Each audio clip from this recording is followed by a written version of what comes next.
পরম শান্তি, প্রিয় সাধকবৃন্দ, আজকের এই বিশেষ মুহূর্তে আপনাদের সকলকে জানাই স্বাগতম।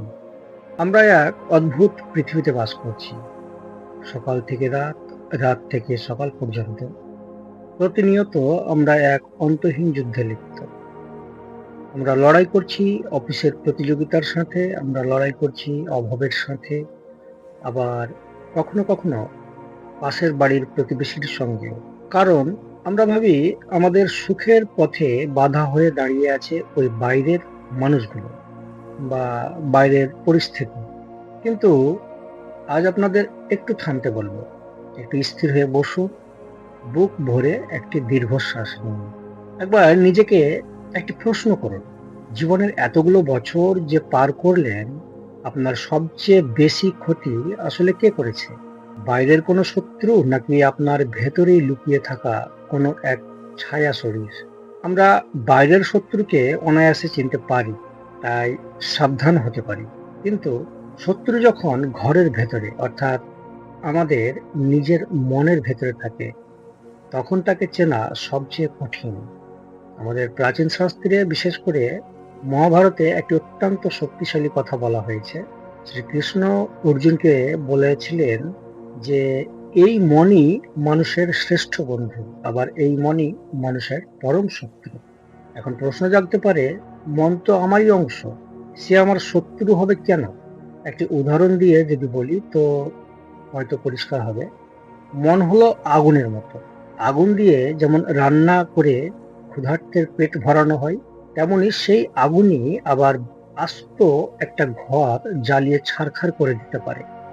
মন যখন আপনার কথা শোনে, তখন সে আপনার সেবক, কিন্তু মন যখন আপনাকে চালাতে শুরু করে, তখন সে আপনার একনায়ক, একতন্ত্র শাসক হিসেবে কাজ করে। আমরা কি কখনো ভেবে দেখেছি আমাদের মনের ঠিক কোন অংশটি বিষাক্ত? সেটা কি আমাদের ইচ্ছা, নাকি আমাদের রাগ, না সেই অস্থিরতা যা আমাদের বর্তমান মুহূর্তে শান্তিতে বসতেই দেয় না? আপনাদের একটি ছোট্ট গল্প বলি, যাতে বিষয়টি বুঝতে সুবিধা হয়। এক দেশে এক প্রতাপশালী রাজা ছিলেন। তিনি অত্যন্ত দামি এবং শক্তিশালী একটি ঘোড়া কিনেছিলেন। ঘোড়াটি দেখতে যেমন সুন্দর, তার গতিও তেমন তুফানের মতো। কিন্তু সমস্যা হলো, ঘোড়াটি কাউকেই তার পিঠে চড়তেই দেয় না। যেই তার পিঠে উঠতে যায়, তাকেই সে আছাড় দিয়ে ফেলে দেয়। রাজা ঘোড়ার অবস্থা দেখে মনস্থির করল এবং সম্পূর্ণ রাজ্যে ঘোষণা করলেন, এই ঘোড়াকে যে ব্যক্তি বশ করতে পারবে, তাকে অর্ধেক রাজ্য দেওয়া হবে। ঘোষণা শুনে রাজ্যের বিভিন্ন স্থান থেকে অনেক বড় বড় বীর, প্রতিভাশালী অশ্বপালক সকলেই ছুটে এলো, কিন্তু সকলেই ব্যর্থ হলেন। শেষ পর্যন্ত এক তরুণ সাধু রাজদরবারে এলেন এবং তিনি বললেন, মহারাজ, আমি এই ঘোড়াকে শান্ত করতে পারি, তবে আমাকে একটু সময় দিতে হবে। তরুণের কথা শুনে রাজা আশ্চর্য হলেন। আর আশ্চর্য হবেই না বা কেন, কারণ সকলেই তো ব্যর্থ। রাজা ভাবল, ঠিক আছে, আবারও একটি চেষ্টা করে দেখা যাক। তারপর তরুণ ঘোড়াটির কাছে গেলেন এবং দেখতে শুরু করলেন ঘোড়ার আসল সমস্যাটি আসলে কি। তিনি দেখলেন ঘোড়াটির আসল সমস্যা ঘোড়াটি নিজেই। আসলে ঘোড়া তার নিজেরই ছায়া দেখে ভয় পাচ্ছে। রোদের বিপরীতে ঘোড়াটি যখনই দৌড়াতে যায়, ঠিক তখনই তার সামনে নিজের লম্বা ছায়া পড়ে, আর সে মনে করে কোনো এক দানব তাকে তাড়া করছে। তরুণ ঘোড়ার সমস্যাটি বুঝতে পেরে কেবল ঘোড়ার মুখটি সূর্যের দিকে ঘুরিয়ে দিলেন। এখন ঘোড়াটি আর নিজের ছায়া দেখতে পাচ্ছে না। সে শান্ত হয়ে গেল এবং তরুণটিকে তার পিঠে চড়তে দিল। ঠিক আমাদের এই মন হলো সেই অবাধ্য ঘোড়া, আমাদের বিবেক বা জ্ঞান হলো সেই তরুণ সাধু। আমরা সারা জীবন আমাদের কাম, ক্রোধ আর ভয়রূপী ছায়ার পিছনে দৌড়ে আতঙ্কিত হই। আমরা মনে করি শত্রু সামনে দাঁড়িয়ে আছে, অথচ শত্রু আসলে আমাদের পিছনে, আমাদের অসংযত মনের মধ্যে। যতক্ষণ না আমরা আমাদের মনের মুখ জ্ঞানের আলোর দিকে ঘোরাচ্ছি, ততক্ষণ এই মন আমাদের আছাড় দিয়ে ফেলতেই থাকবে। আজকের এই কয়েক মিনিটের আলোচনায় আমরা শিখব কিভাবে সেই ঘোড়ার মুখটি আলোর দিকে ঘোরানো যায় এবং কিভাবে নিজের মনের লাগাম নিজের হাতে ধরা যায়। তো বন্ধুরা, আমরা বুঝলাম যে মন শত্রু হতে পারে, কিন্তু এই শত্রুর চেহারাটা কেমন, সে ঠিক কোন রূপে আমাদের ভেতরে আক্রমণ চালায়। আসুন একে একে আমরা আমাদের মনের ভেতরে সেই বিষাক্ত শত্রুগুলোকে চিনে নিই। মনের প্রথম এবং সবচেয়ে শক্তিশালী শত্রু হলো অহংকার। অহংকার মানে শুধু টাকা বা ক্ষমতার দম্ভ নয়। অহংকার হলো একটি কাঁচের দেওয়াল। আপনি বাইরেটা দেখতে পাচ্ছেন কিন্তু কারো সাথে যুক্ত হতে পারছেন না। একটি ঘড়া বা কলস যদি কানায় কানায় ভরে থাকে, তবে তাতে আর এক ফোঁটাও জল ঢোকানো যায় না।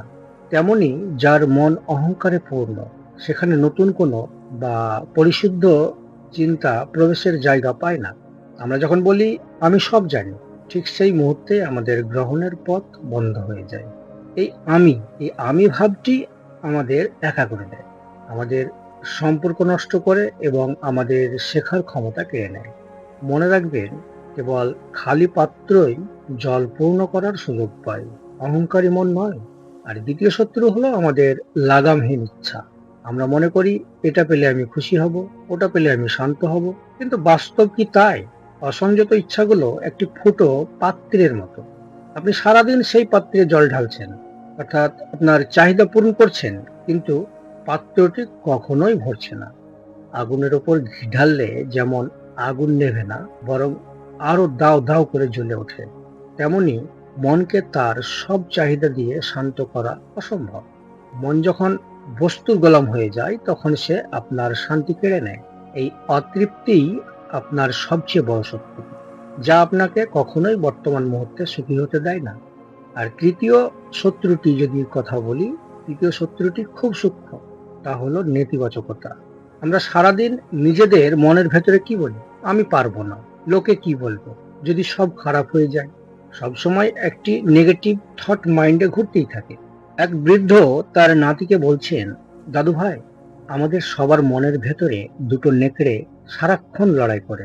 একটি নেকড়ে ক্রোধ, হিংসা, ভয় আর নেতিবাচক দ্বারা প্রভাবিত, আর অন্য নেকড়েটি প্রেম, শান্তি, আশা এবং সত্যের দ্বারা প্রভাবিত। নাতি অবাক হয়ে জিজ্ঞেস করলো, দাদু, শেষ পর্যন্ত কোন নেকড়েটা জেতে? বৃদ্ধ হাসলেন এবং বলল, যাকে তুমি জেতাবে। তখন নাতি গম্ভীর হয়ে দাদুকে জিজ্ঞাসা করলো, কিভাবে? তখন বৃদ্ধ লোকটি শান্ত হয়ে বলল, দাদু ভাই, যাকে তুমি প্রতিদিন পুষ্টিকর খাবার দেবে, লালিত পালিত করবে, সেই তো জিতবে। আর যাকে খাবার দেওয়া বন্ধ করবে, সে ধীরে ধীরে মারা যাবে। আপনার মনের শত্রু নেকড়েটি শক্তিশালী হচ্ছে কারণ আপনি তাকে দুশ্চিন্তা আর ভয়ের খাবার দিচ্ছেন। আপনার প্রতিটি নেতিবাচক চিন্তা একটি বিষাক্ত বীজের মতো, যা ভবিষ্যতে বিষবৃক্ষ হয়ে আপনার মানসিক শান্তি নষ্ট করবে। তারপর চতুর্থ শত্রু হলো অলস্য। আধ্যাত্মিক পরিভাষায় একে বলা হয় তমগুণ। এটি আপনাকে কাজ করতে বাধা দেয় না, বরং আপনাকে বোঝায়, কাল করব, এখনো অনেক সময় আছে, আজ থাক। আসলে অলস্য হলো একটি চোরাবালির মতো।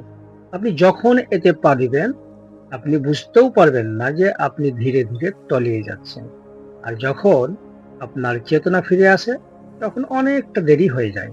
মন যখন আপনাকে বলে আজ থাক, কাল হবে, জানবেন আপনার শত্রু আপনার কানে মন্ত্র দিচ্ছে। এই অলস্যই আপনার ভেতরের অসীম সম্ভাবনাকে কবর দিয়ে দেয়। এখন প্রশ্ন হলো, এই শত্রুগুলো তো আমাদের ভেতরেই বাস করে, তাহলে কি আমরা হেরে যাব? না, কখনো না। আমরা জানার চেষ্টা করব এই শত্রুদের সাথে যুদ্ধ নয়, বরং এদেরকে কিভাবে মিত্রে রূপান্তর করা হয়। কিন্তু জেনে রাখুন, এই মনকে আপনি পিটিয়ে সোজা করতে পারবেন না। মন হলো একটি ছোট বাচ্চার মতো, তাকে যত বেশি ধমক দেবেন সে তত বেশি জেদ করবে। তাই মনকে জয় করতে হয় কৌশল দিয়ে, যুদ্ধ দিয়ে নয়। মনকে নিয়ন্ত্রণ করার প্রথম চাবিকাঠি হলো সাক্ষী হওয়া বা মাইন্ডফুলনেস। আমরা সাধারণত আমাদের চিন্তার সাথে মিশে যাই। যখন রাগ হয়, আমরা বলি আমি রাগী। এটা ভুল। সঠিকটা হলো, আমার মনের ভেতরে এখন রাগের একটি ঢেউ উঠেছে। নিজেকে একটি বিশাল আকাশ হিসেবে কল্পনা করুন।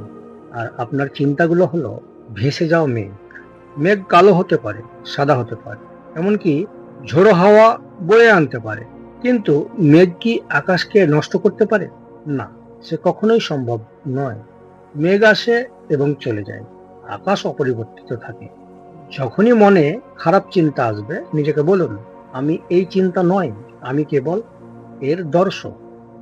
যখন আপনি দ্রষ্টা হয়ে যাবেন তখন মনের শত্রু আপনাকে স্পর্শ করার ক্ষমতা হারিয়ে ফেলবে।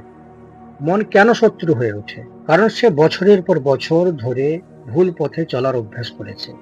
একটি পাহাড়ের গায়ে বৃষ্টির জল যেভাবে সরু নালা তৈরি করে, আমাদের চিন্তাও মনের মধ্যে গর্ত তৈরি করে রেখেছে। একটি জঙ্গলের ভেতর দিয়ে যখন মানুষ বারবার হাঁটে, তখন সেখানে একটি পায়ের চলার পথ তৈরি হয়ে যায়। আপনি যদি সেই পুরনো পথে হাঁটা বন্ধ করে নতুন একটি পথে চলা শুরু করেন, তবে কিছুদিন পর পুরনো পথটি ঝোপঝাপে ঢেকে যাবে এবং নতুন পথটি পরিষ্কার হয়ে যাবে। একটি লিক পড়ে যাবে ওখানে। আপনার মনকেও নতুন পথে হাঁটতে হবে। প্রতিদিন সকালে 5 মিনিট ধ্যান, একটি ভালো বইয়ের পাতা পড়া বা কারো উপকার করা, এই ছোট্ট ছোট্ট সৎ অভ্যাস আপনার মনের পুরনো নেতিবাচক পথগুলোকে বন্ধ করে দেবে। কঠোপনিষদ এবং শ্রীমদ্ ভগবদ গীতায় আমাদের শরীরকে একটি রথের সাথে তুলনা করা হয়েছে। রথ আমাদের এই শরীর, ঘোড়া আমাদের পঞ্চমেন্দ্রিয়, চোখ, কান, জিহ্বা ইত্যাদি, আর লাগাম আমাদের মন, আর সারথি আমাদের বুদ্ধি বা বিবেক। শত্রু তখনই জয় হয় যখন সারথি মানে বিবেক ঘুমিয়ে পড়ে। তখন ঘোড়াগুলো মানে ইন্দ্রিয় যেদিকে খুশি রথকে টেনে নিয়ে যায়। আমাদের সমস্যা হলো আমরা রথের লাগামটা ঘোড়ার গলায় ছেড়ে দিয়েছি। আজ থেকে আপনার বিবেককে জাগ্রত করুন। মন যখন কোনো ভুল দিকে ছুটবে, বিবেক দিয়ে লাগাম টেনে ধরুন। মনকে প্রশ্ন করুন, এই কাজটি কি আমার দীর্ঘমেয়াদী কল্যাণের জন্য ঠিক? যখন বুদ্ধি মনকে শাসন করবে, তখন সেই শত্রু মনই আপনার সবচেয়ে বিশ্বস্ত সেবকে পরিণত হবে। একটি বাগান থেকে আগাছা পরিষ্কার করার সবচেয়ে সহজ উপায় কি? শুধু টেনে তুলে ফেলা? না, সবচেয়ে ভালো উপায় হলো সেখানে সুন্দর ফুলের গাছ লাগানো। ফুলের গাছ বড় হলে আগাছা এমনিতেই জায়গা পায় না। তেমনি মনের ভেতরের নিচু স্তরে চিন্তাগুলোকে তাড়াতে হলে জীবনে একটি উচ্চতর লক্ষ্য বা পারপাস রাখুন। যখন আপনার মাথায় বড় কোনো স্বপ্ন থাকে বা যখন আপনি অন্যের কল্যাণের কথা ভাবেন, তখন ক্ষুদ্র ঈর্ষা, অলস্য বা অহংকার আপনার মনে বাসা বাঁধার সময় পায় না। নিজেকে কোনো মহৎ কাজের সাথে যুক্ত করুন। দেখবেন মন স্বয়ংক্রিয়ভাবে আপনার মিত্রে রূপান্তরিত হবে। মনে রাখবেন, যে মন আপনাকে নরক দর্শন করাতে পারে, সেই একই মন আপনাকে স্বর্গের শান্তিও দিতে পারে। চাবিকাঠি আপনার হাতে। আপনি আপনার সারথিকে জাগাবেন না ঘুমোতে দিবেন, তা আপনার ব্যক্তিগত সিদ্ধান্ত। আমরা আজকের আলোচনায় একটি সত্যকে খুব গভীরভাবে উপলব্ধি করলাম। আমাদের জীবনের যুদ্ধটা বাইরে কারোর সঙ্গে নয়, যুদ্ধটা নিজেরই প্রতিচ্ছবির সাথে। আমরা এতক্ষণ যে শত্রুদের কথা বললাম, অহংকার, ইচ্ছা, নেতিবাচকতা আর অলস্য, এরা আসলে আমাদের মনেরই কিছু ভুল মোড়। একটি অন্ধকার ঘরে 100 বছর ধরে অন্ধকার থাকতে পারে, কিন্তু একটি দেশালাইয়ের কাঠি জ্বালালেই সেই অন্ধকার দূর হতে কি 100 বছর সময় লাগে? না, তা লাগে না। এক মুহূর্তেই আলো ফুটে ওঠে। আপনার ভেতরেও সেই জ্ঞানের আলো আছে। আজ এই মুহূর্ত থেকে নিজেকে আর অসহায় ভাববেন না। মনে রাখবেন, আপনি আপনার মনের গোলাম নন, আপনি আপনার মনের মালিক। মনকে দাসের মতো ব্যবহার করুন, কিন্তু তাকে আপনার কাঁধে চড়তে দেবেন না। তো চলুন, আজকের এই সৎসঙ্গ শেষে আমরা মনে মনে একটি প্রতিজ্ঞা করি। প্রতিদিন রাতে ঘুমানোর আগে আমরা নিজেকে প্রশ্ন করব, আজ কি আমার মন আমাকে চালিয়েছে, নাকি আমি আমার মনকে সঠিক পথে চালিয়েছি? যদি উত্তর আসে যে মন আপনাকে ভুল পথে নিয়ে গেছে, তবে হতাশ হবেন না। কাল সকালে আবার নতুন উদ্যমে শুরু করুন। মনে রাখবেন, একটি হারানো যুদ্ধ দিয়ে পুরো জীবন বিচার করা যায় না। তাই আসুন আমরা সবাই মিলে এই বিশ্বের সমস্ত জীবের মঙ্গলের জন্য এবং নিজের মনের শান্তির জন্য একটু প্রার্থনা করি। হে পরম, আমাদের অসত্য থেকে সত্যে চালিত করো এবং অন্ধকার থেকে আলোয় ও মৃত্যু থেকে অমরত্বের পথ প্রদান করো। সবাই ভালো থাকুন, সুস্থ থাকুন এবং নিজের মনের আলোয় নিজেকে চিনুন। আজকের এই যাত্রায় সঙ্গে থাকার জন্য আপনাদের সবাইকে অন্তরের গভীর থেকে ধন্যবাদ। কথা হবে পরবর্তী সৎসঙ্গে। আমার আন্তরিক কামনা, মুক্ত হোক সমগ্র সৃষ্টি, স্থির হোক সকল মন, পরম শান্তির স্রোতে প্রবাহিত হোক সমগ্র মানবের হৃদয়স্থল। পরম শান্তি।